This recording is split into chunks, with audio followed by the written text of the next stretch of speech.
ሰለፎች እነማን ናቸው? የአማኞች ያልሆነን መንገድ የሚከተል እችን ሐረግ በደንብ አስምሩባት። ረመዳንን በተመለከተ ሰለፎቻችን አህዋላቸው ሁኔታዎቻቸው ምን ይመስሉ ነበር? ከተራዊህ በኋላ ደግሞ ይቆሙ ነበር። ኩለ ሰላተ ለያሊን ቢኺትማ በየሶስት ቀኑ ኺትማ ነበራቸው። በእኩለ ቀን አካባቢ የምትተኛዋን የቀይሉላ እንቅልፍ ሌሊት ላይ ለመቆም ታግዛለች። አጭር እንቅልፍ ነገር ግን ጥሩ አርጋ የምታስተነፍስ ደህና አርጋ የምታግዝ ነችና አልሐምዱሊላህ ወሰላቱ ወሰላሙ ዐላ ረሱሊላህ ወዐላ አሊሂ ወሰሕቢሂ ወህተዳ ቢሁዳህ ወቅተፋ ቢአተሪህ ወስተነ ቢሱነቲህ ወበዕድ።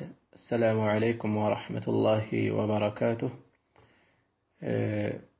ዛሬ የማነሳው አሕዋሉ ሰለፍ ፊ ረመዳን የሚል ርዕስ ነው። ኢንሻአላህ የአላህ ፈቃድ ከሆነ ተከታታይ ይሆናል። አሕዋሉ ሰለፍ ፊ ረመዳን ላይ ረመዳንን በተመለከተ የቀደምቶቻችን የሰለፎቻችን ሁኔታ ምን ይመስል ነበር? በመጀመሪያ ሰለፎቹ እነማን ናቸው? ቀጥሎስ ለምን የነሱን ሁኔታ ማንሳት አስፈለገን የሚለውን ነገር ላስቀድምና ከዚያም አሕዋላቸው ሁኔታቸው ምን ይመስል እንደነበር አስከትላለሁ ኢንሻአላህ። በመጀመሪያ አሕዋሉ ሰለፍ ስንል ሰለፎች እነማን ናቸው? ሰለፍ ከቋንቋ አንፃር የራሱ የሆነ ትርጉም አለው። ቀደምት ማለት ነው። የቀደመ ነገር ሁሉ ሰለፍ ሊባል ይችላል። እዚህ ጋር ግን የፈለግነው እስጢላሂ የሆነውን ሙያዊ አገባቡን ነው የፈለግነው። ነብዩ ሰለላሁ ዐለይሂ ወሰለም በሐዲታቸው ኸይሩ ናሲ ቀርኒ ثم الذين يلونهم ثم الذين يلونهم ሲሉ የገለጿቸው በወርቃማው ክፍለ ዘመን የኖሩት ሶስቱ ትውልዶች ወይም በዛ አቅራቢያ የነበሩ እንቁ ትውልዶችን ነው የምናነሳው የምንፈልገው ማለት ነው። ሰለፍ ስንል መልእክተኛው ሰለላሁ ዐለይሂ ወሰለም አሁን ባነሳው ሐዲስ ከሰው ሁሉ በላጩ የኔ ትውልድ ነው፣ ከዚያም ከነሱ የሚቀጥሉት ከዚያም ከነሱ የሚቀጥሉት ይላሉ። ስለዚህ የመጀመሪያው የዚህ ኡማ በላጭ ትውልድ የሰሐባ ትውልድ ነው ማለት ነው በዚህ በነብዩ ሰለላሁ ዐለይሂ ወሰለም ሐዲስ ምስክርነት። ከዚያም ቀጥሎ የነሱ ተማሪዎች የነበሩት ታቢዒዎች ናቸው ሪድዋኑላሂ ዐለይሂም ረሂመሁሙላሁ ተዓላ። ከዚያም ሶስተኛው ትውልድ ደግሞ የአትባዑ ታቢዒን የታቢዒዎች ተማሪዎች የሆኑት ተከታዮች ናቸው ማለት ነው። እናም እነዚህ ሰለፉ ሳሊሒን እየተባሉ ይጠራሉ፣ መልካም ቀደምቶች። ምክንያቱም መጥፎ ቀደምቶችም ስላሉ ነው ይህን ማንሳት የሚያስፈልገው መለየት የሚያስፈልገው። ነገር ግን ሰለፍ ሲባል በነጠላውም አሳሊሒን የሚለው ሳይጨመር ራሱ እንደ ዑርፍ ሆኖ የሚታወቀው የሚታሰበው መልካም ቀደምቶችን ነው። ምክንያቱም ክፉ ቀደምቶቻችን አጀንዳ ሆነው ልናነሳቸውም ምንችላቸው ስላልሆኑ የምናነሳው ሰለፎቻችን ስንል እነዚያን ምርጥ ትውልዶች እና መልካም ሰዎችን ማንሳት ነው የፈለግነው ማለት ነው። ባጭሩ ሰለፍ ማለት እነዚህ ናቸው። መልእክተኛው ሰለላሁ ዐለይሂ ወሰለም በብዙ አጋጣሚዎች አወድሰዋቸዋል። እነሱን አራያቸውን እንድንከተል ምሳሌያቸውን እንድንይዝ አበክረው አስተምረዋል። ቀደም ያነሳሁት ሐዲስ አንዱ ነው። ከዚያም ባለፈ ነብዩ ሰለላሁ ዐለይሂ ወሰለም ኡማው ወደ 73 ይከፋፈላል ብለው በተናገሩበት ሐዲስ 73 ይከፋፈላል፣ 72ቱ የሰዓት ነው አንዷ ስትቀር ብለው ሲናገሩ አንዷ የቷ እንደሆነች ሰሐቦች ጠይቀው ነበር። የመልእክተኛው መልስ ምንድነው? እኔና ሰሐቦቼ ያለንበት በዛች ላይ ያለ ነው ብለው ተናግረዋል። ስለዚህ አሁንም የሰለፎችን በተለይም በቀዳሚነት የሰሐቦችን ዋጋ ነው የሚያሳየን ይሄ ሐዲስ። እነሱ በነበሩበት በተጓዙበት ከተጓዝን በአላህ ፈቃድ ፈላህ እንወጣለን፣ መልካም እድልን እንጎናጸፋለን። ቁርአንም ደግሞ ደጋግሞ የነሱን ዋጋ የነሱን ታላቅነት አንስቷል። ወመን ዩሻቂቅ الرسول من بعد ما تبين له الهدى ويتبع غير سبيل المؤمنين نوله ما تولى ونصله جهنم وساءت مصيره። الله سبحانه وتعالى በዚህች አንቀጽ ሱረቱ ኒሳ ላይ ያለች አንቀጽ ነች።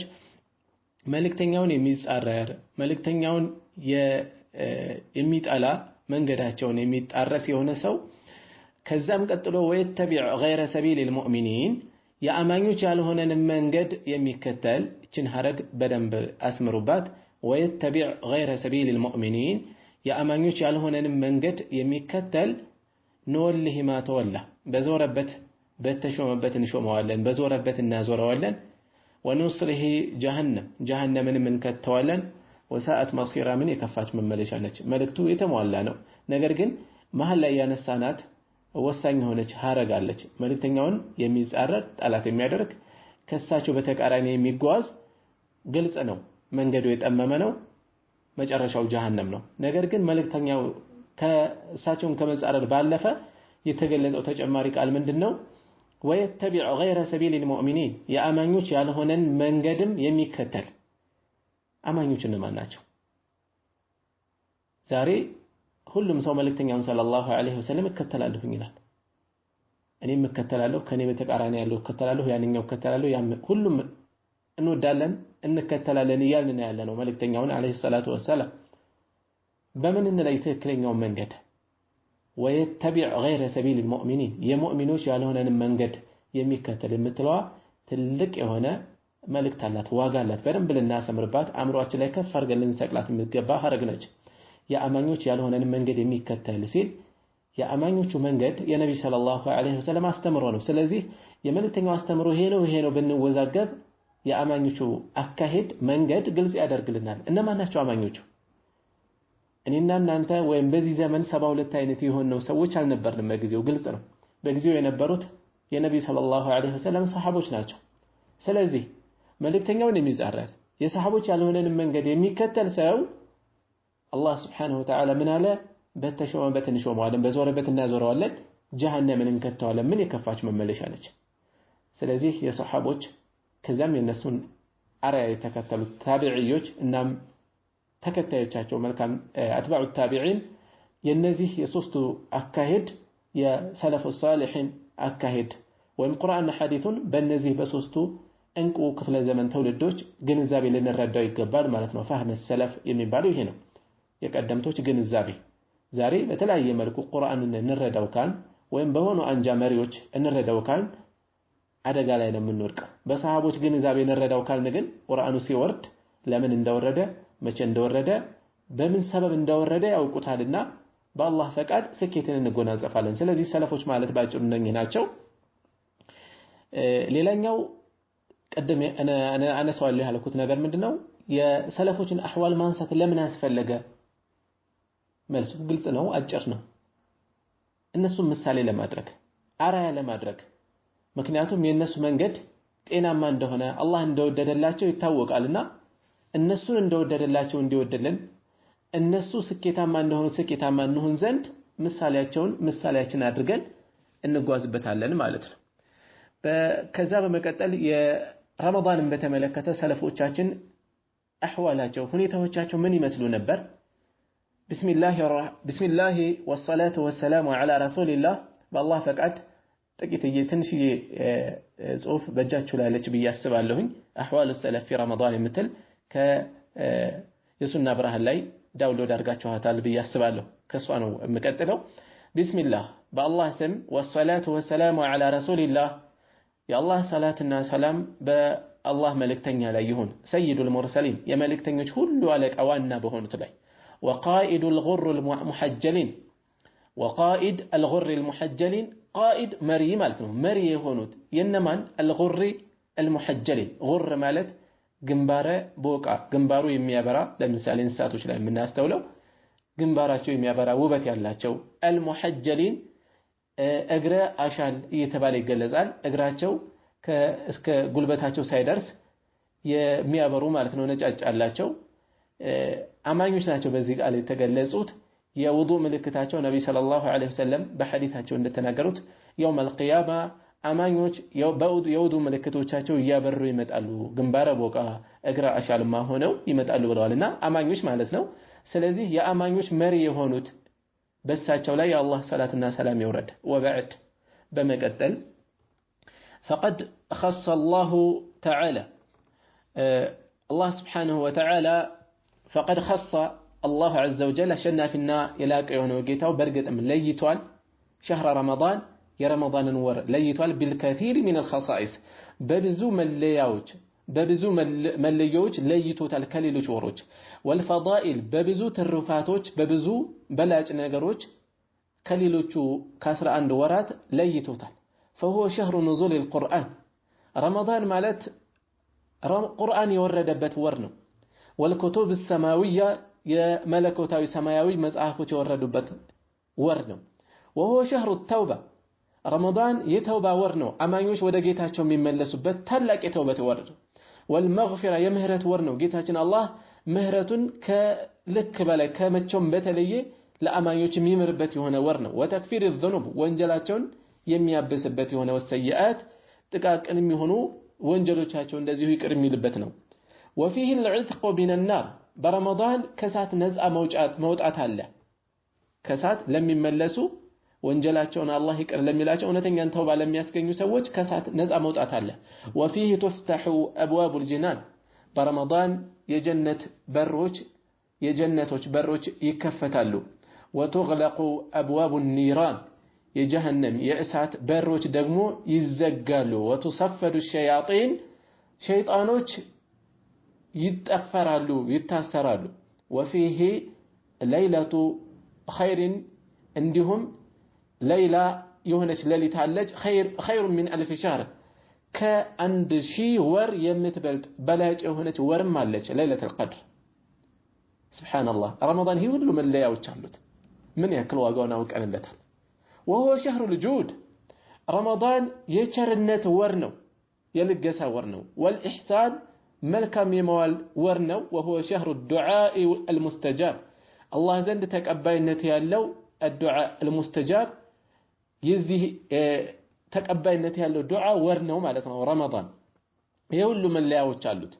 لذا ስለዚህ ለዚህም ሲባል فقد عرف السلف الصالح መልካም ቀደምቶች በእርግጥም አውቀዋል قيمة هذا الموسم المبارك የዚህን የተከበረ ወራት የዚህን የተከበረ ጊዜ ዋጋውን ተረድተውለታል ቂማውን فشمروا فيه عن ساعد الجد የምር ትጥቃቸውን አሳምረው ሸክፈው ተዘጋጅተውለታል ለረመዳን واجتهدوا ተጣጣሩ ታገሉ في العمل الصالح በመልካም ስራ ላይ طمعا في مرضات الله يا الله ውዴታ በመከጀል ورجاء في تحصيل ثوابه እንዲሁም ምንዳውንም ለማግኘት ለመድረስ ተስፋ በማድረግ በመከጀል فقد ثبت برغطن ተረጋግጧል ተገኝቷል ከቀደምቶቻችን انهم كانوا يدعون الله ይለምኑ ዱዓ ያደርጉ እንደነበር 6 أشهر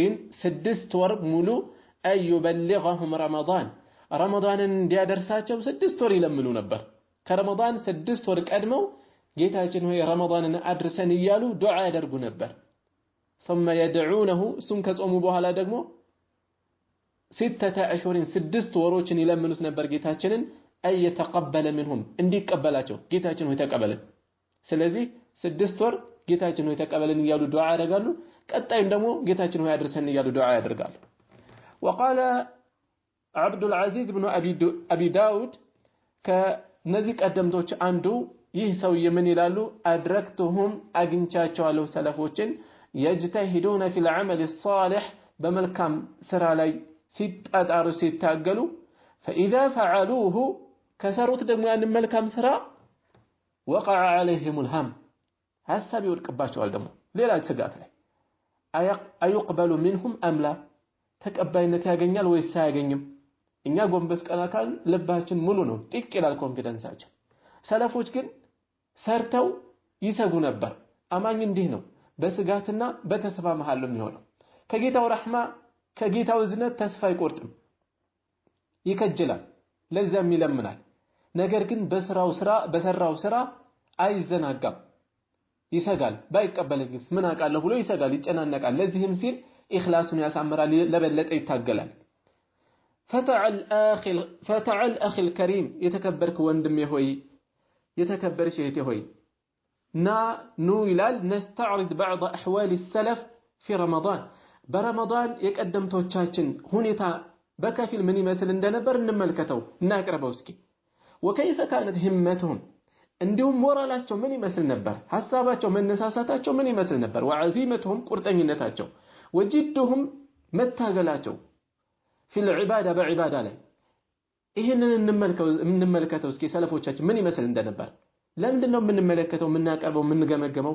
لنلحق بذلك الركب بزات وجه لما تقعت لما قرب ود الناس ونكون من عرف حق هذا الشهر يزهن كبر ور واقع عندنا وكزند فعمل له وشمر لسو سرتو لسو يتزجاجل ببرتو يتنساساو سو عندنون اسكي ሁኔታቸውን እንመልከት ከነዚህ ሁኔታዎቻቸው ምን ያነሳው አንዱ اولا የመጀመሪያው ነገር حالهم مع قراءة القرآن قرآن بمنبب ላይ የነበራቸውን ሁኔታ እንመልከት قال ابن رجب ታላቁ ዓሊም የابن القيم الجوزية تماري ናቸው ምን ይላሉ وفي حديث فاطمة رضي الله عنها كفاطمة حديث ውስጥ የምናገኘው عن أبيها كأباتها صلى الله عليه وسلم كملكتنيا صلى الله عليه وسلم كأباتها إذا أنه أخبرها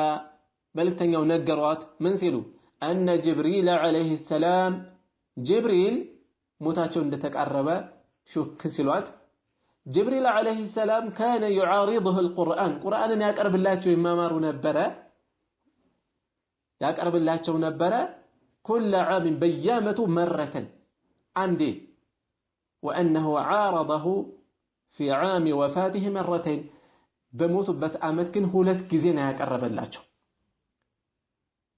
هولت كزينا يستمرات وسلزي موت يتقرب يميلو النجر بزي تقوما لا ልጃቸው ፋጢማ ረዲየላሁ ዐንሃ ሰጧት ማለት ነው ዋናው የፈለግነው ግን ምንድነው ከዚህ ውስጥ ረመዳን ላይ ነብይ ሰለላሁ ዐለይሂ ወሰለም ቁርአን ላይ በጣም ያተኩሩ እንደነበር እንረዳለን ሙተፈቁን ዐለይህ ቡኻሪና ሙስሊም የዘገቡት ነው وفي حديث ابن عباس ባስተላለፉት ሐዲስ ደግሞ ان المدارسه بينه وبين جبريل በሳቸውና በጅብሪል መካከል የነበረው መማማር كانت ليلا በሌሊት ነበር አስተውሉ በሌሊት ነበር የበለጠ ደግሞ رمضان ላይ ቁርአን ልናተኩርበት የሚገባን ሰዓት ደግሞ የትኛው ነው የሌሊቱ ክፍለ ጊዜ ነው ማለት ነው متفقون عليه ቡኻሪና ሙስሊም የዘገቡት ነው فدل نمه ملائكتنا على استحباب الاكثار من التلاوه في رمضان برمضان قرآن ማንበብ ማብዛታችን የተወደደ እንደሆነ ያመላክተናል ليلا በተለይ ደግሞ ሌሊቱ فإن الليل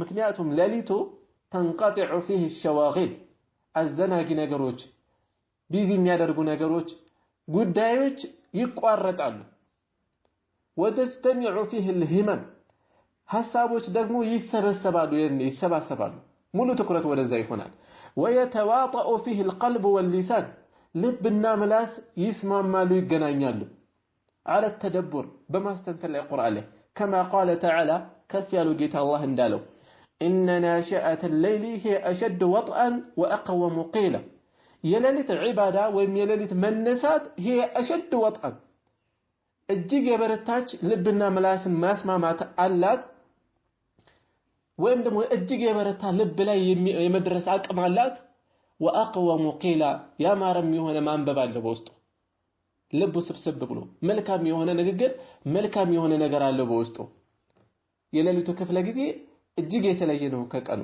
وشهر رمضان የረመዳን ጊዜ ደግሞ له خصوصيه بالقران በቁርአን የራሱ ልዩ የሆነ ደረጃ አለው كما قال تعالى من دل الله شهر رمضان الذي انزل فيه القران يا رمضان ور الذي انزل فيه القران قران يوردበት የሆነው هدى للناس ለሰዎች መመሪያ ሲሆን ቁርአን የወረደበት وبينات من الهدى ከቀኑም መንገድ ግልጽ የሚያደርግ የወረደበት والفرقان حقنا باطلين የሚለይ የሆነ ቁርአን የወረደበት ነው شهر رمضان ማለት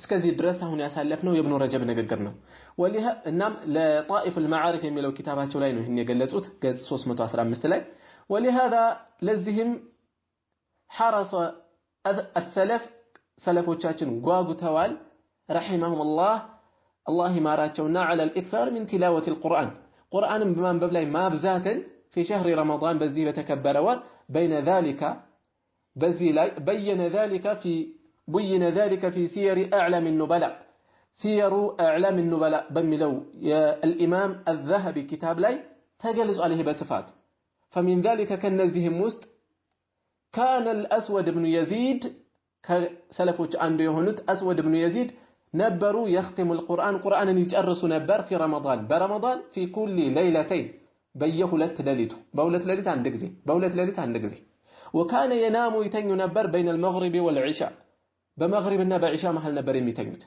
وكان يختم القرآن قرآንን ይጨርሱ ነበር في غير رمضان ከረመዳን ውጪ ባለ في كل 6 ليال በየ6 ቀኑ ነበር የሚጨርሱት ረመዳን ሲሆን ግን በየሁለት ሌሊቱ كان مالك بن أنس الإمام مالك نبروا الله يماراتنا إذا دخل رمضان سيقابا يفر من الحديث ومجالسه كحديثنا كحديث تمرتوش يشاشو نبرا ومجالس أهل العلم كأهل العلم سوت من ذي يشاشو نبر ومجالسة أهل العلم كأهل العلم قامك أمامة يشاشو نبرا ويقبل على تلاوة القرآن بمان ببلاي في تاتشون يزوروا نبر من المصحف كمصحف مالتنا حافظ እንኳን ቢሆን ከመصحف ማንበቡ ይበልጥ በዚህ ላይ ትኩረት ማድረጉ የተወደደ ነው كان سفيان الثوري ደግሞ ነበሩ اذا دخل رمضان ሲገባ ترك جميع العباده عبادان በሙሉ ይተውና واقبل على قراءه القرآن قرآن በማንበብ ላይ ያተኩሩ ነበር كان سعيد بن جبير ደግሞ ነበሩ يختم القرآن قرآንን ይጨርሱ ነበር في كل ليلتين በየሁለት ሌሊቱ كان زبيد اليامي ደግሞ ነበሩ የኛ አህዋል ጋር ያገናዘብነው የሰለፎቻችንን ስናነሳ اذا حضر رمضان ሲደርስ احضر المصحف مصحفاቸውን ቁርአኑን ያቀርቡ ነበር وجمع اليه اصحابه ከዛም ጓደኞቻቸውን ይሰበስቡ ነበር ወደዛ መማማር ቁርአን ላይ ማተኮር كان الوليد بن عبد الملك ነበሩ يختم في كل 3 በየሶስት ቀኑ وختم في رمضان برمضان اختمال 17 ختمة 17 ختمة وجنا اختموال سبحان الله قال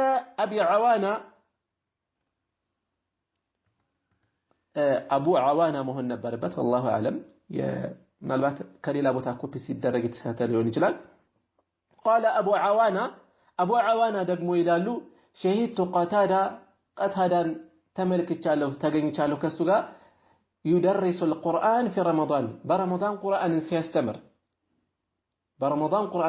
ስለዚህ ትኩረታችን ቁርአን ጋር መማር ማስተማር ተደቡር ማድረግ መልእክቱን መረዳት ማንበብ ብቻም አይደለም መልእክቱን ለመረዳት መጣር ያቅማችን መታገል ይኖርብናል ማለት ነው كان قتادة يختم القرآن قرآن يختم نبر قتادة في 7 بي7 ቀኑ وإذا جاء رمضان ሲመጣ ግን ختم في كل 3 በየ3 ቀኑ ነበር የሚያختሙት فإذا جاء العشر የመጨረሻው 10 የመጣ ጊዜ ግን ختم كل ليلة በየሌሊቱ ያختሙ ነበር وقال الربيع بن سليمان ደግሞ ነበሩ كان ይላሉ كان الشافعي رحمه الله ነበሩ يختم القرآن قرآንን የሚያختሙ ነበሩ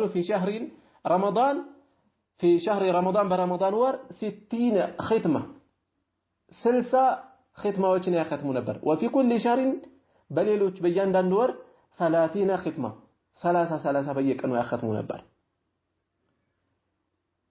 كان وكيع بن الجراح دمو يقرأ في رمضان برمضان يقرأ نبر في الليل بليلت ختمة وثلثا ጨርሰው ختمة عند ذاك اختموا እንደገና ሲሶ ይጨምሩ ነበር ويصلي 12 من الضحى ከضحى ደግሞ 12 ረካዓ ይሰግዱ ነበር ويصلي في الظهر الى العصر ከظهر እስከ عصر ደግሞ ሶላት ይሰግዱ ነበር ተጠወዕ ነፍል صلوات كان محمد بن اسماعيل البخاري ደግሞ ነበሩ يختم في رمضان برمضان يختم نبر في النهار بقل كل يوم ختمة በየቀኑ አንዳንድ ختمة ويقوم بعد التراويح ከተራዊህ በኋላ ደግሞ ይቆሙ ነበር كل 3 ليال بختمة በየ3 ቀኑ ختمة ነበራቸው وقال القاسم بن علي يصف أباه ابن عساكر أباته ابن عساكر ሲገልጹ እንዲህ ይላል ابن عساكر ማለት صاحب تاريخ دمشق የተባለ ታወቀ ኪታብ አለ ይዛባለ ቤት ናቸው ابن عساكر ምን ይላል አባቱን ሲገልጽ وكان مواظبا على صلاة الجماعة وتلاوة القرآن صلاة الجماعة قرآن منبب لاي أزوتاري ነበሩ يختم كل جمعة أو يختم في رمضان كل يوم بي جمعة ወይም ደግሞ ረመዳን ከሆነ በየቀኑ ያختሙ ነበር ويعتكف في المنارة الشرقية منارة الشرقية دمشق አካባቢ በስተምስራቅ በኩል ያለ ቦታ ነው እዛ ኢዕቲካፍ ያደርጉ ነበር ይላል እዚህ ላይ ነብይ ሰለላሁ ዐለይሂ ወሰለም ቁርአንን ከሰባት ቀን ባነሰ እንዳናختም የተናገሩበታልና እንዴት ነው ነገሩ የሚል ጥያቄ ሊነሳ ይችላል ፋኢዳ እዚህ ላይ ማስገንዘቢያ ነገር አለ የሆነች ጥቅም ያላት ነጥብ ምንድነው قال ابن رجب الحنبلي ከላይ ስማቸውን ያነሳናቸው ምን ይላሉ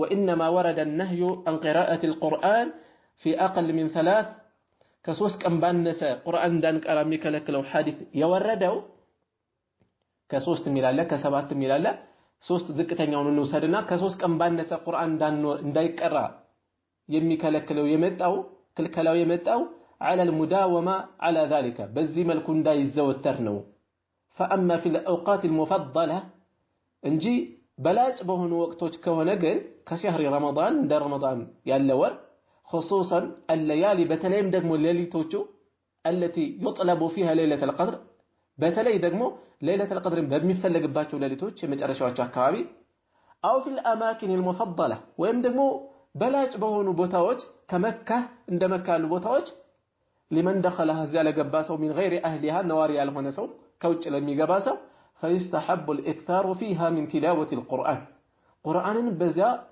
ما انببو ما بزاتو يمي وددنو لمن اغتنام للزمان والمكان بوتا زمننا وقتنا بوتاون يالو بزه وقتنا بزه بوتا على يالون ترفع تلاك النت لم يتكم وهذا قول أحمد يهدقمو يهاقواب الإمام أحمد الإسحاق بن راهويه وغيرهما ينسب كالنسب مجعلو تلالاك عالموش قولنا من الأمة وعليه بزيهم لا يدل عمل غيرهم كالنسب مجعلو سوى السرع بزي ملكونه لن الردو ميقبو إلالو لطائف المعارف يتبع لكتابات شولي قال ابن الجوزي رحمه الله عنده لالو واعلم أن السلف كانوا في قيام الليل على 7 طبقات قدمتو تشاچن يلليت صلاة بتملكته 7 አይነት ደረጃ ነበራቸው ይላሉ 7 የተለያዩ እርከኖች 7 የተለያየ መልክ ነበራቸው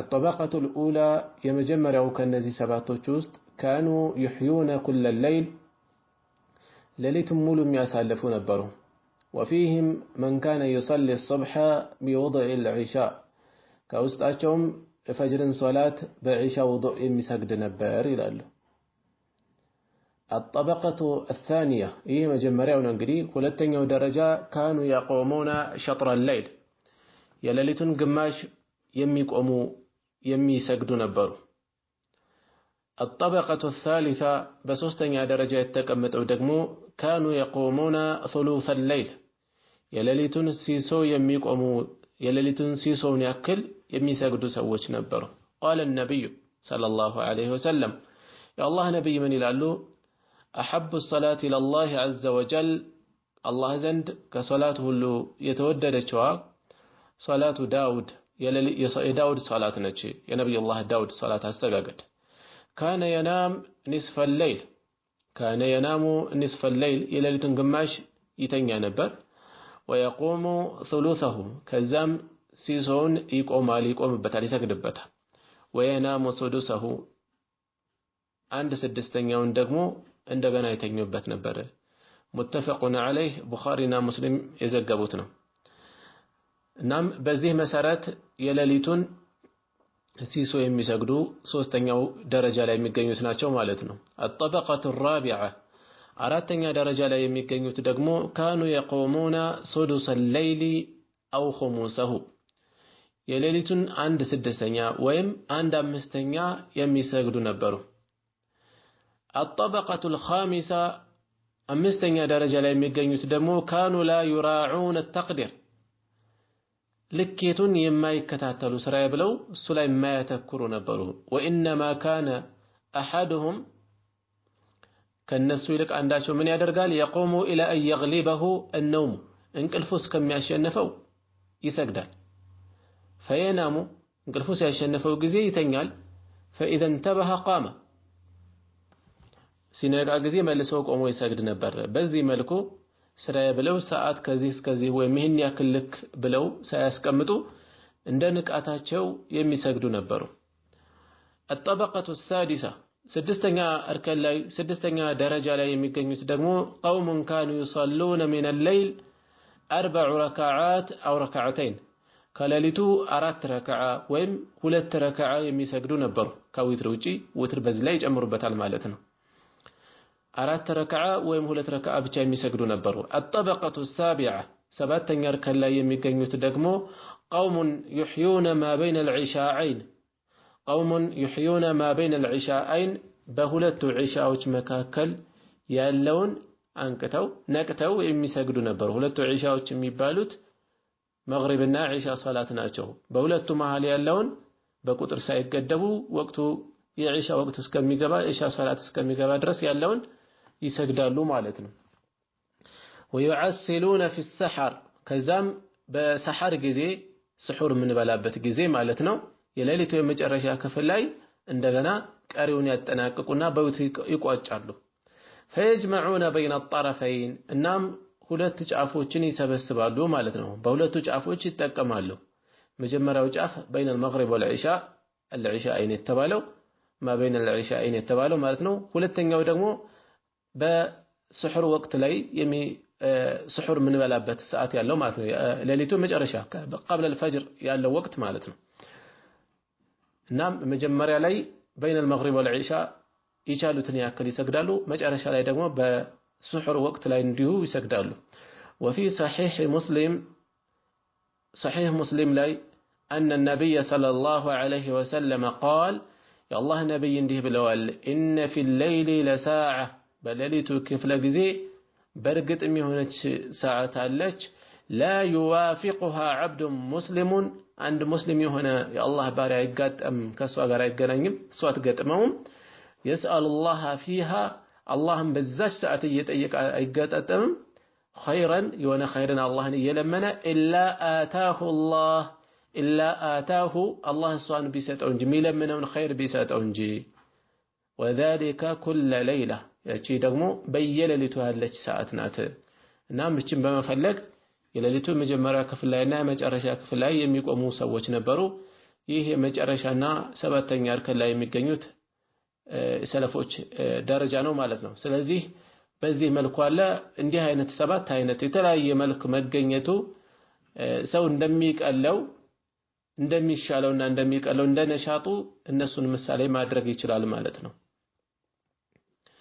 الأسباب الميسرة የመጀመሪያውን እርከን በተመለከተ ሙሉ ሌሊቱን ያሳልፋሉ የሚለው ምን ያክል በተጨባጭ ጠንካራ በሆነ ማስረጃ የተገኘ መሆኑን والله أعلم ነብይ ሰለላሁ ዐለይሂ ወሰለም ሌሊቱን በተመለከተ ይተኛሉ ይቆማሉ ሙሉ ሌሊት አያሳልፉም ነበር በማስረጃ እንደመጣው እዚህ ላይ የተገለጸውን በተመለከተ والله أعلم ያለውን ሐቅ الإمام ከላይ ስማቸው የጠቀስናቸው ሼክ ኢብኑ አልጀውዚ ረሂመሁላህ ግን እንዲህ በዚህ መልኩ አለ ብለው ቁጥር 1 ላይ ያስቀመጡት ሙሉ ሌሊቱን የሚያሳልፉ በዒሻ ወዱእ ፈጅርን የሚሰግዱ ሰዎች ነበሩ ነው የሚሉት والله أعلم الأسباب الميسرة ይህን በዚህ ካሳለፍን በኋላ ደግሞ የሚመጣው ርዕስ ምንድነው الأسباب الميسرة لقيام الليل ሌሊት ላይ ለመስገድ ሌሊት ላይ ለመነሳት ለዒባዳ ለመቆም የሚያግራሩ ሰበቦችን በተመለከተ ጥቂት ነጥቦችን እናያለን። እነዚህ ነገሮች ዛሂራ የተወሰኑት ግልጽ ይሆናሉ በዛሂር የሚያግዙ ሌሎች ደግሞ ባጢና ናቸው በውስጥ በስውር ያሉ ናቸው ነገር ግን የሚቀሰቅሱ ለሌሊት ሶላት የሚያነሳሱ ናቸው ማለት ነው እና እነዚህን እናያለን። فأما الأسباب الظاهرة ظاهرة የሆኑት ግልጽ የሆኑት ይፋ የሆኑት ለሶላት ለሌሊት ለመንቃት አጋዥ የሆኑ ነገሮች فأربعة أمور አራት ነገሮች ናቸው የመጀመሪያ الأول ألا يكثر الأكل ምግብ ላይ ያበዛ ነው አንድ ሰው ምግብ ማብዛቱ ለሌሊት ለመነሳት ሊከብደው ስለሚችል ቀለል ማድረጉ በሌሊቱ ክፍለ ጊዜ ንቃት እንዲኖረው ያግዘዋል فيكثر الشرب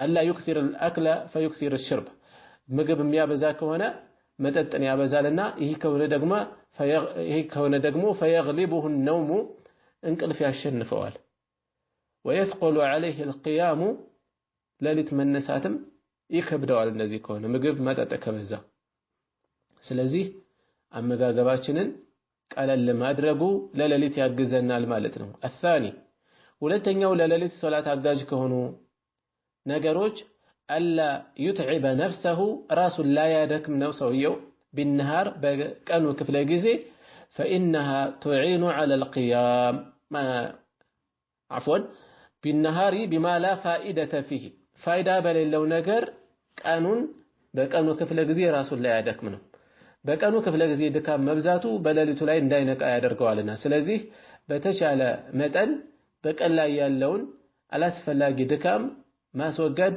ለሌሊቱ ክፍለ ጊዜ አጋዥ ይሆናል ማለት ነው الثالث ሶስተኛው በዚህ ላይ አጋዥ ከሆኑ ነገሮች አላ يترك القيلولة بالنهار በእኩለ ቀን አካባቢ የምትተኛውን የቀይሉላ ሶላህ የቀይሉላ እንቅልፍ ላይተው ነው ሰውየው የቀይሉላ እንቅልፍ አጋዥ ነች فإنها تعين على القيام ሌሊት ላይ ለመቆም ታግዛለች አጭር እንቅልፍ ነገር ግን ጥሩ አርጋ የምታስተነፍስ ደህና አርጋ የምታግዝ ነችና በሌሊቱ ክፍለ ጊዜ ላይ በተለይ ያለመደ የሆነ ሰው ሊከብደው ይችላል ነገር ግን እስከሚለምድ ነው የቀን እንቅልፍ በጣም ከባድ ነው ይላል ብዙ ሰው እንዲሁ አልፎ አልፎ ስለሚያደርገው ነው እንጂ በዚህ መልኩ ቋሚ በሆነ መልኩ ቀኑ ክፍለ ጊዜ እኩለ ቀን አካባቢ ላይ ከሶላት ቀደም ብሎ ከዙህር ሶላት ቀደም ብሎ ወይም ካልተመቸው ከዛ በኋላ አጠር ያለች ሰዓት ተወሰነ ማስተንፈሱ ለሌሊቱ ክፍለ ጊዜ አጋዥ ትሆናለች ማለት ነው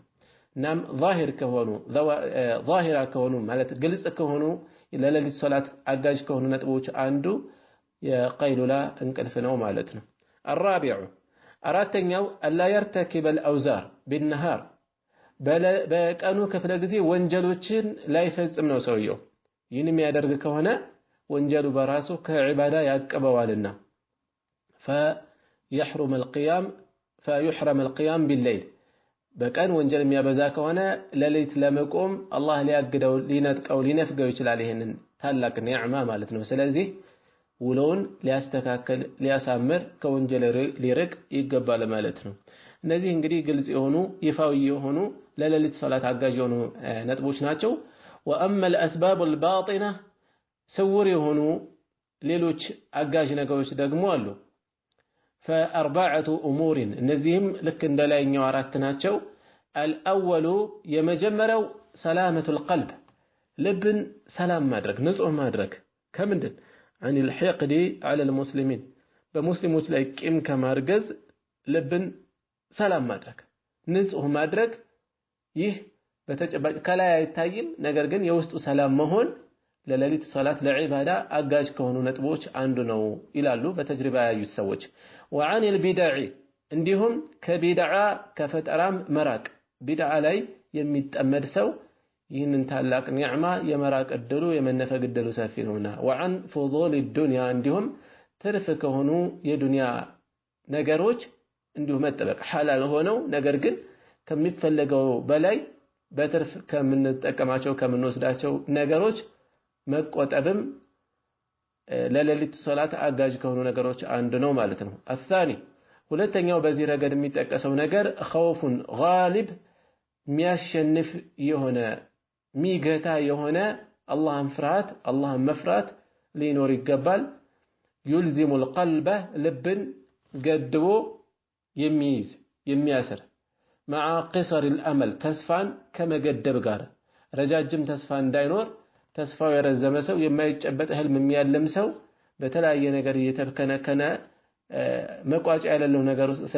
ስለሚገባ ይህም ከሌሊት ሶላት ሊነፈግ ይችላልና ወይም ሊያቀተው ሊዳከም ይችላልና በተቻለ መጠን ራሱን ልቡን ገድቦ ገቶ የሚይዝ خوف ሊኖረው አላህን መፍራት ሊኖር ይገባል ማለት ነው ስለዚህ خوفአችንንም ሙራቀባ ልናደርግ ይገባል ራሳችንን ልንቆጣጠር ምን ያክል አላህን በሚገባ እየፈራነው ነው የሚለውን ልንፈትሽ ይገባል الثالث ሶስተኛው በዚህ ላይ የሚጠቀሰው يعرف فضل قيام الليل የሌሊት يعرف ሊያውቅ ነው فضل قيام الليل የሌሊት መቆምን የሌሊት ሶላትን ትሩፋት ደረጃው ምን እንደሆነ ማወቅ ይህ በራሱ አነሳሽ ነው የዋጋውን ታላቅ መሆን ያወቀ ሰው ለዛ ነገር ይቋምጣል ይነሳሳልና። الرابع አራተኛው በዚህ ላይ ስውር ከሆኑ አጋዥ ከሆኑ ነገሮች وهو أشرف البواعث እጅግ የላቁ ከሆኑ አነሳሺ ነገሮች ወይም ቀስቃሽ ነገሮች ውስጥ ነው ይሄ። እሱም ምንድነው? الحب لله ለአላህ ብሎ መውደድ وقوة الإيمان የኢማን ብርታት ጥንካሬ ለአላህ ብሎ ሰዎችን የሚወድ ለአላህ ብሎ የአላህ ወዳጆችን የሚወድ ለአላህ ብሎ መልካም ነገሮችን መውደድ ከዛም የኢማን ጥንካሬ ማዳበር ማጎልበት ይህ ለሌሊት ሰላት አጋዥ ከሆኑ ነገሮች አንዱ ነው። بأنه في قيامه لا يتكلم بحرف إلا هو مناج ربه እሱም ከውስጡ ምንን ሊያስብ ነው?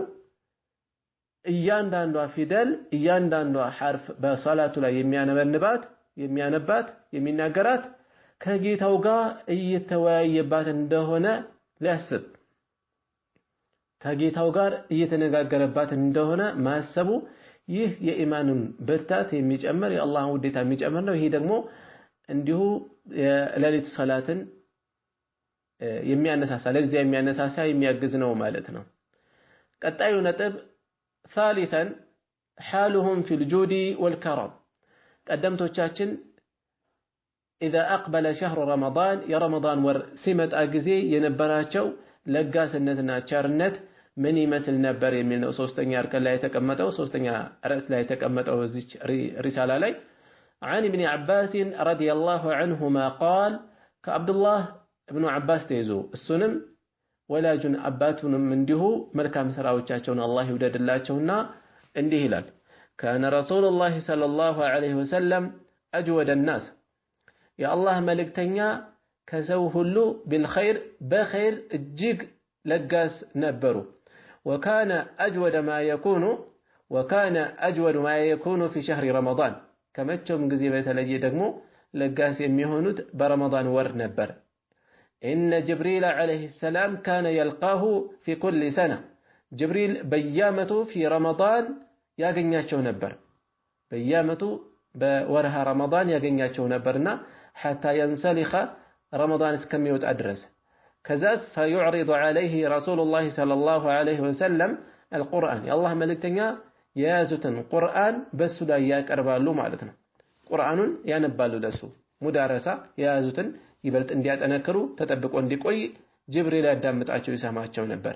فإذا لقيه جبريل ታዲያ ጅብሪል ባገኛቸው ጊዜ كان رسول الله صلى الله عليه وسلم أجود بالخير የአላህ መልእክተኛ በኸይር እጅግ ለጋስ ይሆኑ ነበር من الريح المرسلة ከተላከች ነፋስ በበለጠ ለጋስ ይሆኑ ቸርነታቸው ከወትሮ በተለየ ይጨምር ነበር متفق عليه ቡኻሪና ሙስሊም የዘገቡት ሐዲስ ነው قال المهلب የተባሉት ከሰለፎች አንዱ ምን ይላሉ وفيه بركة أعمال الخير በዚህ ወር ውስጥ የመልካም ስራ በረካ አለበት وأن بعضها يفتح አንዳንዱ ደግሞ አንዳንዱ መልካም ስራ ለሌላ መልካም ስራ ይከፍት ነበር ويعين على بعض በሌላ መልካም ስራ ላይ ያግዝ ነበር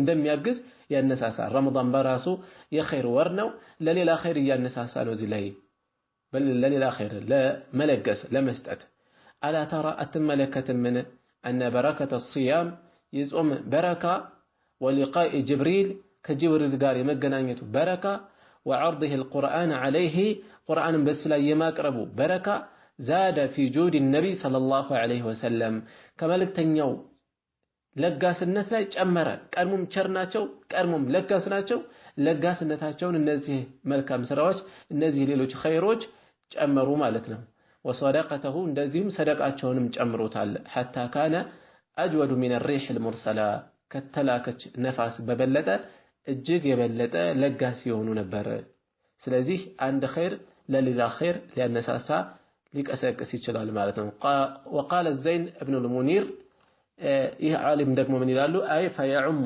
خيره وبره የነብይ ሰለላሁ ዐለይሂ ወሰለም መልካማቸውና ደግ ስራቸው በጎ ስራቸው ያጠቃልል ነበር من هو بصفة الفقر والحاجة በድህነትና ባለ ጉዳይ የሆነውንም ይህ መገለጫ ያለውን ሰውን ومن هو بصفة الغنى والكفاية እንዲሁም ሀብትና መብቃቃት ላለውም ሰው ጭምር ያዳርስና ያጠቃልል ነበር። ለዚህ ሁሉ ቸርና ለጋስ የሆኑ ነበር መልእክተኛው ሰለላሁ ዐለይሂ ወሰለም።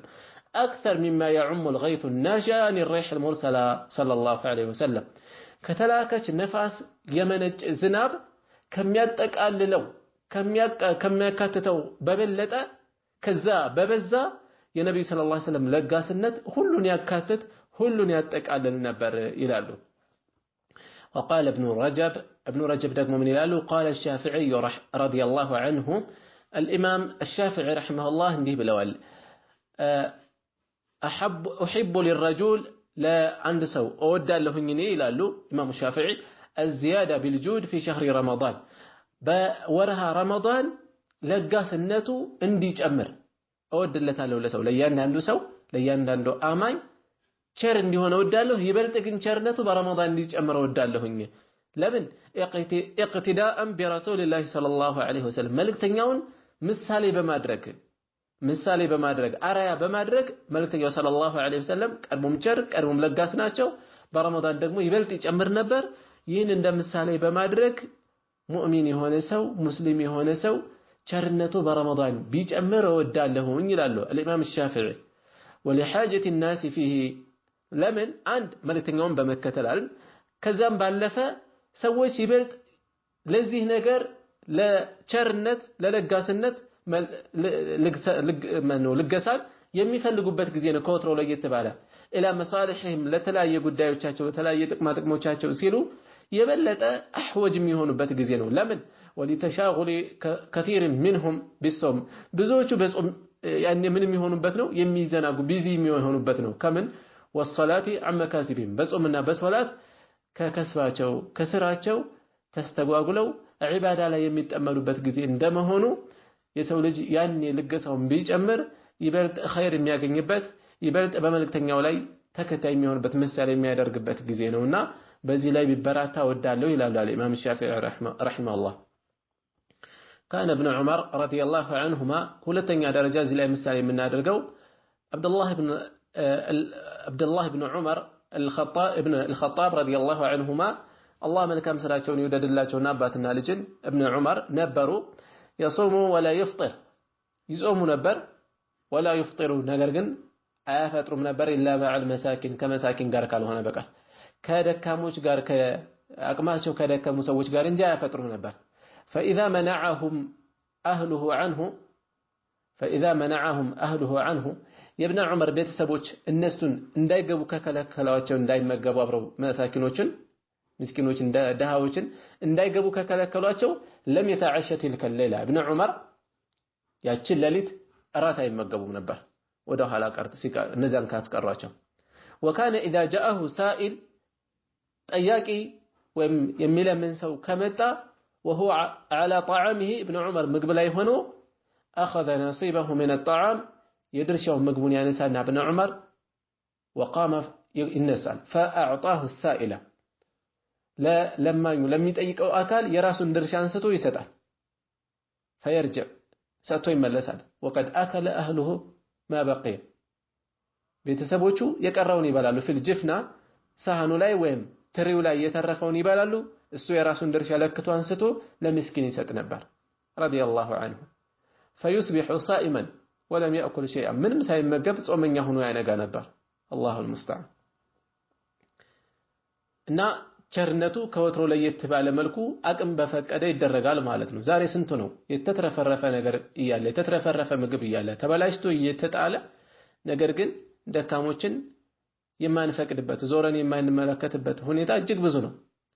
يقول يونس بن يزيد كان ابن شهاب يونس بن يزيد ابن شهاب እንዲህ ነበሩ ይሉናል إذا دخل رمضان የገባ ጊዜ فإنما هو تلاوة القرآن قرآن መቅራት وإطعام الطعام ምግብ ማብላት ነበር መታወቂያቸው كان حماد بن أبي سليمان ሌላኛው ሰለፍ ደግሞ ሌላኛው መልካም ቀደምት حماد بن سليمان يفطر في شهر رمضان በወርሃ ረመዳን ሰዎችን ያስፈጥሩ ነበር 500 ኢንሳን 500 ሰው ያስፈጥሩ ነበር وإنه كان يعطيهم بعد العيد كعيد በኋላ ደግሞ ይሰጣቸው ነበር لكل واحد 100 درهم ለእያንዳንዱ 100 ድርሃም ይሰጡ ነበር ለእያንዳንዱ 100 ድርሃም ይሰጡ ነበር እና ከዚህ ርዕስ በዋናነት የተፈለገው ምንድነው መልካም ቀደምቶቻችን በወርሃ ረመዳን ከቂያም ሌሊል ከሌሎች መልካም ስራዎቻቸው ባሻገር መሳኪኖችን መፍቀድ ድሃዎችን ማብላት ላይ በጣም ያተኩሩ ነበር ማለት ነው። እነሱን ምሳሌ የምናደርግ በምሳሌያቸው ላይ የምንጓዝ ፈለጋቸውን የምንከተል ያድርገን። رابعا التقليل من الطعام ሌላ ከጾመኛ የሚጠበቅ ነገር ምንድነው ምግብን ቀለል ማድረግ እንዲሁ ጾመው ስለዋሉ ብቻ ወይም ደግሞ ነገ ጾማለሁ በሚል እሳቤ ያለ መጠን ሊበላ ይገባም። እንደውም ከወትሮው በቂ ከሆነው ራሱ በተቻለ ቀለል ማድረግ ከብዛቱም ከአይነቱም ለተቅዋ የሚያላብስ ነው። የጾም ዓላማው ተቅዋ ነው። አላህ Subhanahu Wa Ta'ala كتب عليكم الصيام كما كتب على الذين من قبلكم لعلكم تتقون ጾም በእናንተ ላይ ተደንግጓል ከናንተ በፊት በነበሩት ላይ እንደተደነገገው ካለ በኋላ لعلكم تتقون ተፈሩት ዘንድ ነው ይሄ የተደነገገበት ምክንያት ይላል። ስለዚህ ለተቅዋ ከሚያላብሱን ነገሮች አምሮአችንን ተቅዋችንን ነፍስያችንን ከሚጫጫኑና ከሚቀንሱ ከሚጎዱ ነገሮች ልንቀንስ ልንቆጠብ ይገባል። ምግብ ማብዛት ደግሞ በዚህ ላይ ውስጣችንን እንዳይጠራ ወይም ደግሞ ለዒባዳ መነሳሳት እንዳይኖር ለሌሎች እዝነት ርህራሄ እንዲቀንስ የሚያደርግ ስለሆነ በተቻለን ከብዛቱም ከአይነቱም ልንቀንሰው ይገባል ማለት ነው። قال ابراهيم ابن ابي ايوب የተባሉት ሰለፍ احوال السلف ነው ያየን ያለነው في رمضان በረመዳን የሰለፎች ሁኔታ ምን ይመስላል የሚለው ነውና ከሰለፎች አንዳንድ ምሳሌዎችን እናያለን ማለት ነው። ኢብራሂም ኢብኑ አቢ አዩብ كان محمد بن عمرو الغزي محمد بن عمرو الغزي የተባሉት ሰለፍ ነበሩ ይላሉ። ياكل في شهر رمضان اكلتين በወርሃ ረመዳን ሁለት የምግብ ወቅቶችን ይመገቡ ነበር ይላሉ። قال ابو العباس محمد بن عمرو الغزي رحمه الله ياكل في شهر رمضان اكلتين በወርሃ ረመዳን የነበራቸው አበላል አመጋገብ ምን ነበር? ሁለት የምግብ ወቅቶችን ይመገቡ ነበር። እዚህ ላይ አሁንስ ቢሆን ምን የተለየ ነገር አለ ሊባል ይችላል። ነገር ግን ከወትሮው ቀለል ያለ ከወትሮው አይነቱም ብዛቱም ለየት ያለ እንደነበር የሌሎቹ አቀራረብ ይህን ያመላክተናል። በዛ ላይ ደግሞ የኛ በአሁን ሰዓት ያለው ስርዓት የምግብ ወቅቱ ከመቀየሩ ውጪ እጅጉን የተጋነነ ነው። እንደውም በረመዳን ውጪ ከነበረው ለየት ባለ መልኩ ብዙ ዝግጅት ብዙ ልፋት ብዙ ነገራችን ትኩረታችን ወደ ምግብ ሆኖ ምግቡም አይነቱም ብዛቱም ከወትሮ የሚጨምርበት ሁኔታ ነው ያለው። وقال ابو العباس هاشم بن القاسم كنت عند المهتدي عشية في رمضان برمضان ماتا ላይ المهتدي የሚባሉት ሰው ዘንድ ነበርኩኝ فقمت لانصرف لملس ተነሳሁኝ فقال اجلس ተቀመጥ አለኝ فجلست ተቀመጥኩኝ فصلى بنا አሰገደን ودعا بالطعام ምግብ አስጠራ እንዲቀርብ አደረገ فاحضر ተቀረበ ምግቡ ምን አይነት ምግብ ነው? فاحضر طبق خلاف عليه ارغفه በላዩ ላይ የአርጊፋ ማለት ዳቦ የመሰለ ምግብ ያለበት የሆነ ሳህን ቀረበ فيها ملح وانيه فيها ملح وزيت وخل እንዲሁም ሌላ ዕቃ ቀረበ በሱ ላይ ምን አለበት ጨው ዘይትና ኮምጣጤ ያለበት ምግብ ቀረበ فدعاني الى الاكل እናም ወደ ምግብ ጠራኝ ከዛ فاكلت ተመገብኩኝ ነገር ግን አመጋገቡ ምን አይነት ነበር? አክለ من ينتظر الطبيخ መብሰልን የምግብ ዝግጅትን የሚጠባበቅ ሰው አበላል ተመገብኩኝ ማለት ከኋላ የሚቀርብ ምግብ እንዳለ የሚያስብ ሰው ለቀረበለት ምግብ ያለው ትኩረት በተለይ የማይፈልገው አይነት ከሆነ ነካ አድርጎ ያንኛው ምግብ ይጠብቃል። እናም ምግብን ሌላ የሚመጣን ምግብ እየበሰለ ያለ ምግብ የሚጠባበቅ ሰው አበላል ተመገብኩኝ። አለም ተኩን صائما ጾመኛ አልነበርክምን አለኝ። ጾመኛ አይደለህምን? قلت بلى እንዴት አነኝ እንጂ አልኩት። قال فكل واستوفي እንግዳውስ ተመገብ እስከሚበቃ فليس هنا غير ما ترى እዚህ ከምታየው ውጪ የለህም አለኝ። ከምትመለከተው ውጪ አሁን ከቀረበው ውጪ የለም አለኝ። የሚያመላክተን ምንድነው? ይህ እንግዳ የሆነው ሰውዬ ሌላ ምግብ እየጠበቀ ያለበት አመጋገብ የተመገበው ለምንድነው?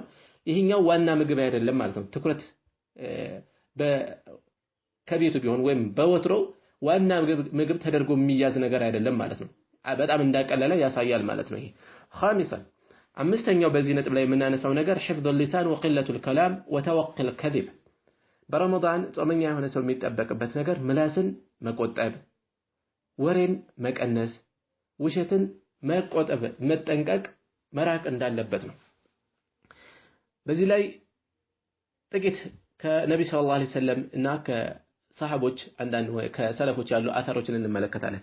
عن ابي هريره رضي الله عنه قال كتواقي صحابه ابو هريره تيزو قال رسول الله صلى الله عليه وسلم يا الله ملكتኛ يا الله صلاتنا سلام በሳቸው ላይ ይሁንና እንዲህ አሉ ይላል። من لم يدع قول الزور والعمل به የቅጥፈት ንግግርን እና በሱ መስራትን ያልተወሰው በቅጥፈት መናገር በቅጥፈት መፈጸም ድርጊት መፈጸም ይሄ ከነዚህ ነገሮች ያልተቆጠበ ሰው ጾመኛ ሆኖ فليس لله حاجة في أن يدع طعامه وشرابه እሱ ጾም ያለህ ብሎ ምግብ መጠጡን መተው ለአላህ ደንታው አይደለም ጣጣው አይደለም ጾሙ አደጋ ላይ ነው ያለው ማለት ነው። أخرجه البخاري بخاري يዘገቡት ነው።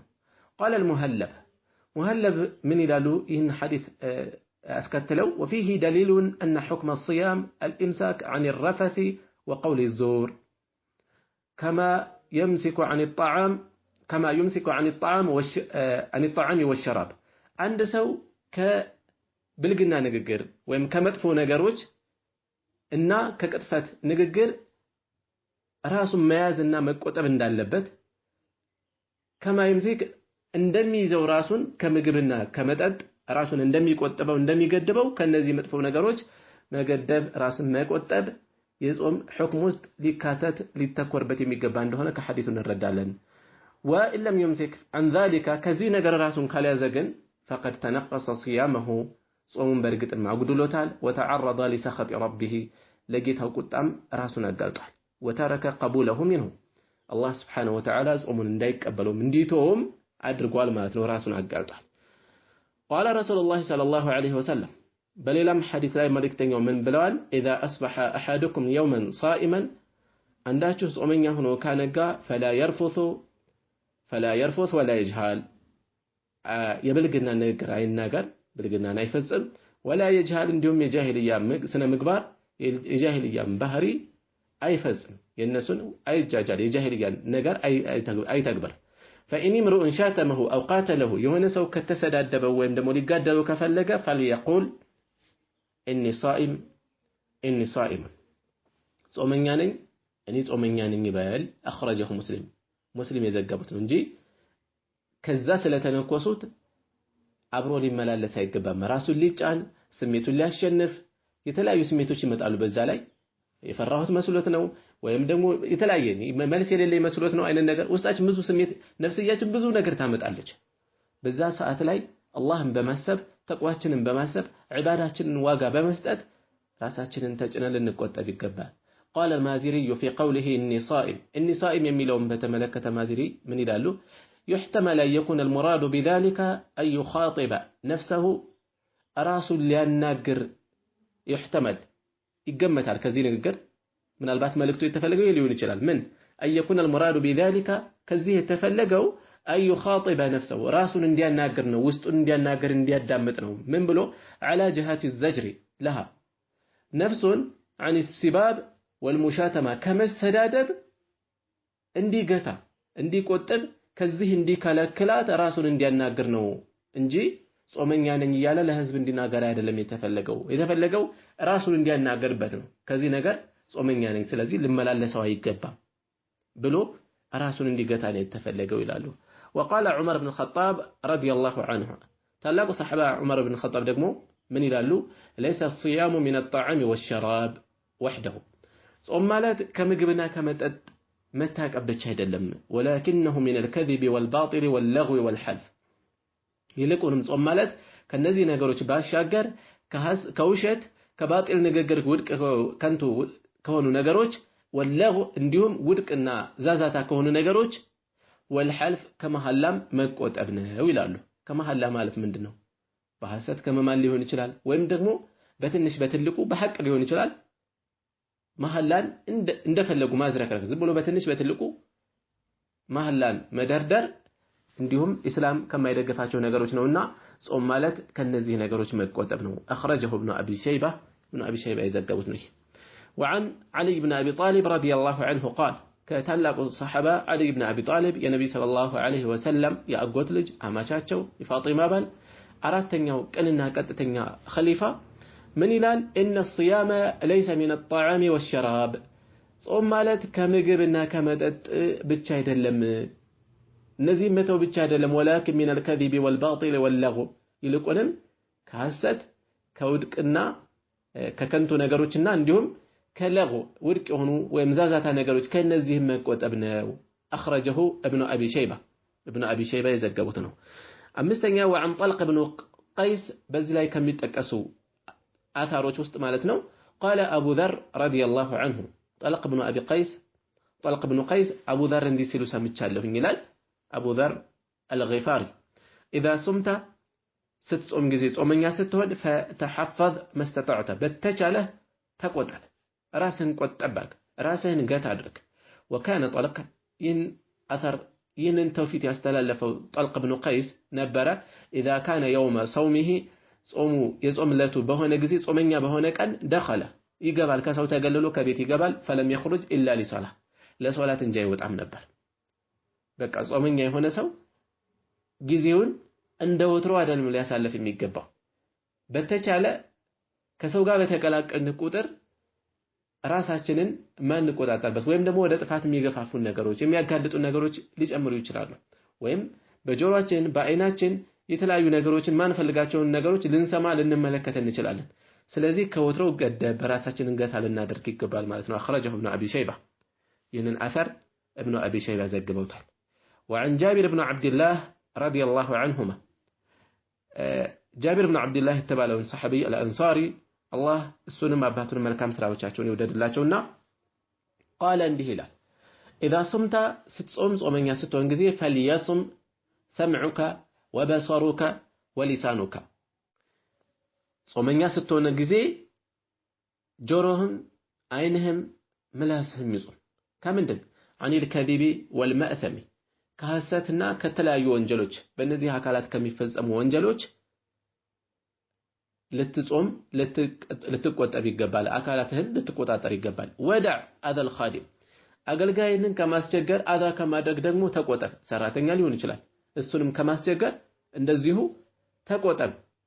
ወሊየኩን ዐለይከ ወቃሩን ወሰኪነቱን የውመ ሲያሚካ በጾም ጊዜ ደግሞ ባንተ ላይ ደርባባነት መረጋጋትና ሰኪና ይኑርህ። እንቅስቃሴህ ንግግርህ ሁሉ ነገርህ ቀዝቀዝ ረገብ ሊል ይገባል። ወላ ተجعل يوم فطرك ويوم صيامك سواء ጾመኛ ያልሆንክበትን ቀን ጾመኛ ከሆንክበት ቀን ጋር እኩል አታድርገው፣ አንድ አይነት አታድርገው። ይህ በጣም ወርቃማ የሆነ ትልቅ የሆነ ንግግር ነው። ጾመኛ ስንሆን ከወትሮው መረጋጋታችን ጨመረ ሊያደርግ ይገባል ማለት ነው። አخرجه ابن ابي شيبه في كتاب الصيام ابن ابي شيبه الصيام በሚለው ምዕራፍ ስር باب ما يؤمر به الصيام من قلة الكلام وتوقي الكذب በሚለው ንዑስ ርዕስ ስር ይህንን አثር አስቀምጠዋል። وعن عطاء قال تواقي تابعي عطاء من ይላሉ سمعت ابا هريره ابو هريره ሰምቻለሁኝ يقول እንዲህ ሲል اذا كنت صائما ጾመኛ ስትሆን فلا تجهل ولا تصب የጃሂሎችን የማህይማንን ተግባራት ፈጽም ከሰዎችም ጋር አትሰዳደብ። وإن جهل عليك በአንተ ላይ ሰዎች ከተላለፉብህ አላስፈላጊ ነገር ከፈጸሙብህ فقل إني صائم እኔ ጾመኛ ነኝ በል። أخرجه عبد الرزاق في المصنف عبد الرزاق المصنف በሚለው የሐዲስ ጥራዛቸው ላይ የአثር እና የሐዲስ ጥራዛቸው ላይ ዘግበውታል ይሄንን። وعن مجاهد قال كمجاهد تيزو دمو እንዲህ ይላል مجاهد ታዋቂ የቁርአን ተንታኝ ሙፈሲር ናቸው። خصلتان من حفظهما سلم له صومه ሁለት ነገሮች አሉ እነሱን የጠብቆ ያቆየ ሰው እነሱን ያስገኘ ሰው ጾሙ ይተርፍለታል ይድንለታል። እነሱም الغيبة والكذب ሐሜትና ውሸት ናቸው። እነዚህን የራቀ ሰው ጾሙ ተጠብቆለታል አሉ ጾሙ ተርፎለታል። أخرجه ابن أبي شيبة የዘገቡት ነው። ስንቶች ናቸው ከምግብ ከመጠጥ የሚጾሙ? ብዙሃኑ ይሄ ከብደው ነገር ግን ከነዚህ ነገሮች መጾም ለብዙዎቻችን ፈተና ነው። وعن أبي العالية قال كأبو العالية ተይዞ ደግሞ ምን ይላሉ الصائم في عبادة ما لم يغتب ጾመኛ በውለው ዒባዳ ላይ ነው ሐሜትን እስካላማ ሰዎችን እስካላማ ድረስ أخرجه ابن أبي شيبة የዘገቡት ነው ይሄንን እሺ ቀጣዩ ነጥብ أحوال السلف مع الوقت ሰለፎች የጊዜ አጠቃቀማቸው ምን ይመስል ነበር ወቅትን በተመለከተ እንዴት አድርገው ነበር ትሪት የሚያደርጉት የሚይዙት የሚለውን ጥቂት እንዳስሳለን قال حسن البصري የታወቁ ታቢዒ ናቸው እንዲህ ይላሉ የብነ አደም የአደም ልጅ ሆይ ያንዳንዳችንን ያናገሩ ነው انما انت ايام አንተ ማለት ቀኖች ነህ ቀናት ነህ የጊዜ አጠረቅም ማለት ነህ اذا ذهب يوم ذهب بعضك የሆነ ቀን ሲያልፍህ የሆነ የአካል ክፍልህ እየተወገደብህ ጥሎህ እየሄደ ነው ያለው ቀናት የቀናት ተጠረቅም ነህ ቀናት በቀነሰ ቁጥር አካልህ እየቀነሰ ማንነትህ እየቀነሰ ነው ያለው ካልተጠቀምንበት ማለት ነው ስለዚህ ጊዜያችንን በአግባቡ ልንጠቀም ይገባል ማለት ነው وقال يا ابن آدم ሌላ ቦታም እንዲሁ የአደም ልጅ ሆይ ነሃሩከ ضيفك ቀንህ እንግዳህ ነው فأحسن إليه ስለዚህ አሳምረህ ያዘው እንግዳህን በመልካም እንደምትይዘው ቀንህንም አሳምረህ ያዘው فإنك إن أحسنت إليه ارتحل بحمدك አሳምረህ ከያዝከው እንግዳን በስርዓት ከተንከባከብከው እያመሰገነ እንደሚሄደው ቀንህንም በስርዓት ከያዝከው ሲጓዝ በምስጋና ይጓዛል አመስግኖ ይሄዳል وإن أسأت إليه ارتحل بذمك በመጥፎ ከያዝከው በአግባቡ ካልያዝከው ግን እያወገዘህ እየወቀሰ ይሄዳል እንግዳህ እንደዚህ እንደሆነ ሁሉ ቀንህንም በአግባቡ ካልያዝከው ይሄ ይሆናል وكذلك ليلتك ليلتهم ልክ እንደዚህ ሆነዋል وقال ሌላ ጊዜ ደግሞ ምን ይላሉ الدنيا ثلاثة أيام ዱንያ ማለት 3 ቀን ነች አሉ أما الأمس فقد ذهب بما فيه አንዱ ትላንት ነው የያዘውን ይዞ ተጉዟል አልፎናል وأما غدا ሌላኛው ቀናችን ነገ ነው فلعلك لا تدركه ምናልባትም ላታገኘው ትችላለህ አታውቅም ዛሬ ላታልፍ ትችላለህና وأما اليوم ዛሬ ግን ንብረትህ فلك እሱ ነው ንብረትህ فاعمل فيه ስለዚህም ተጠቀምበት ስራበት ይላሉ ሱብሃንአላህ ምንኛ የሚደንቅ አነጋገር ነው وقال ابن مسعود رضي الله عنه عبد الله بن مسعود ደግሞ ምን ይላሉ ما ندمت على شيء ندمي على يوم غربت شمسه نقص فيه أجلي ولم يزدد فيه عملي የተጸጸትኩበት ቀን የለም በምን ቢሆን እንጂ አንዲት ቀን ፀሐይ የገባበት ቀን ሆኖ እድሜ ከሱ የቀነሰ ስራ ያገኝ ያልጨመረበት ቀን እንደዚህ የተጸጸትኩበት ጊዜ የለኝም ይላሉ እያንዳንዱ ቀን ባለፈ ቁጥር እድሜያችን እየቀነሰ የተሰጠን እድሜ ልክ እየቀነሰ ነገር ግን ስራችንን ካልጨመር እንደዚህ የሚያጸጸት የለም ማለት ነው እንደ ابن مسعود رضي الله عنه አነጋገር وقال ابن القيم تواقي وعلم ابن تيمية رحمه الله تماري ابن القيم من يلالو إضاعة الوقت أشد من الموت ጊዜ ማባከን ወቅት ማባከን ከሞት የከበደ ነው የከፋ ነው ይላሉ ምክንያት لأن إضاعة الوقت تقطعك عن الله ጊዜ ማባከን ከአላህ ነው የምታቆራርጠህ والدار الآخرة كآخرة من የምታቆራርጠህ والموت موت ግን يقطعك عن الدنيا وأهلها موت ግን ከዱንያ ሰዎች ነው የሚያለያየ አለቀ ከአላህ ጋር ከመለያየትና ከዱንያ ሰዎች ከመለያየት የትኛው የከፋ ነው ስለዚህ ጊዜ ማባከን የከፋው አደጋ ነው ከሞት የበለጠ ነው ይላሉ وقال السري ابن المفلس ይህ ዓሊም ደግሞ ምን ይላሉ ان اغتممت بما ينقص من مالك فابكي ان اغتممت ከተጨነክ ሐሳብ ከገባህ بما ينقص من مالك በሚቀንስ ከገንዘብህ በሚቀንሰው ወይም ገንዘብህን በሚያጎድል ነገር ሐሳብ ከገባህ በሚቀንስ ገንዘብህ ከተጨነቅ فابكي على ما ينقص من عمرك በሚቀንስ እድሜህ ልታለቅስ ይገባሃል በገንዘብህ መጉደል የምትጨነቅ ከሆነ በእድሜህ በየጊዜው እየቀነሰ ባለው እድሜህ መጉደል ልታለቅስ ይገባሃል ጊዜህን በአግባቡ መጠቀም አለብህ እያሉ ነው በዚህ ላይ የመጨረሻ ንግግራችን የሚሆነው የመጨረሻ ነጥባችን የሚሆነው ስናጠቃልል ማለት ነው አላህ Subhanahu Wa Ta'ala ምናልባት ሪሳላ መጨረሻው ክፍል መጨረሻውን ያነሳቸው ክፍሎች ከናንተ ጋር ላይ ኖር ይችላል ትንሽ ተቆርጧል መሰለኝ እርግጠኛም ባልሆን እዚህ ላይ የተነሳው መጨረሻ ያነሳው ነገር ሪሳላ ከጾም በፊት መዳሰስ መታየት እንደነበረባት የሚያመላክት ነው نسأل الله أن يبلغنا رمضان الله كرمضان اندي درسا